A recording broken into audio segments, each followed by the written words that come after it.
NEET 2010 December 21 notification வெளியிட்டாங்க. அப்பொழுது மத்தியில் காங்கிரஸ் தலைமையில் கூட்டாட்சி, திமுக மத்திய அமைச்சர்கள் இடம்பெற்றிருந்தது.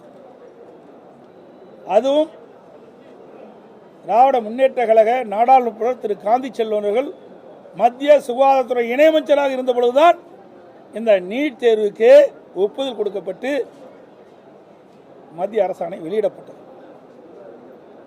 ஏதோ அதிமுக ஆட்சியில் வந்து அதிமுக இருக்கும்போது தான் வந்தது என்ற தவறான செய்தி தொடர்ந்து முதலமைச்சரும் அமைச்சர்களும் பதிவு செய்து கொண்டிருக்கிறாங்க. இது நாட்டு மக்களுக்கே தெரியும். இது கொண்டு வந்தது காங்கிரஸ் திமுக. ஏன் இளைஞர்கள் பாதிப்பாங்க அப்படின்னு இவர்களுக்கு தெரியாதா? மாணவர்கள் பாதிப்பான்னு தெரியாதா? கொண்டு வந்தது இவர்கள். அதை தடுப்பதற்கு நாங்கள் கடுமையான முயற்சி எடுத்தோம்.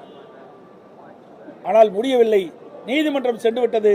அதனால் இந்த நீட் தேர்வு அதிமுக ஆட்சியிலே நடைமுறைப்படுத்த வேண்டிய சூழ்நிலை ஏற்பட்டு விட்டது. இருந்தாலும் தொடர்ந்து மத்திய அரசோடும் நீதிமன்றத்திலும் நாங்கள் இதை வலியுறுத்தி கொண்டே இருந்தோம், நீட் தேர்வை ரத்து செய்வதற்கு. ஆனால் கொண்டு வந்தது திமுக. அதை தடுத்து நிறுத்துவதற்கு முயற்சி செய்தது அதிமுக. அது மட்டுமல்ல, தேர்தல் 2021 சட்டமன்ற பொதுத் தேர்தலின் போது திராவிட முன்னேற்ற கழகத்தின் சார்பாக திராவிட முன்னேற்ற கழகம் ஆட்சிக்கு வந்தால் நீட் தேர்வை ரத்து செய்வோம்னு சொன்னாங்க. இன்னைக்கு முதலமைச்சர் என்னங்கிறாரு?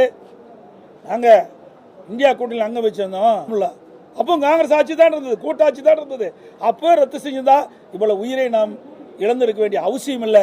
இதுக்கு முழுக்க காரணம் திராவிட முன்னேற்ற கழகம் தான் என்பதை நான் இந்த நேரத்தில் தெரிவிச்சுக்கிறேன்.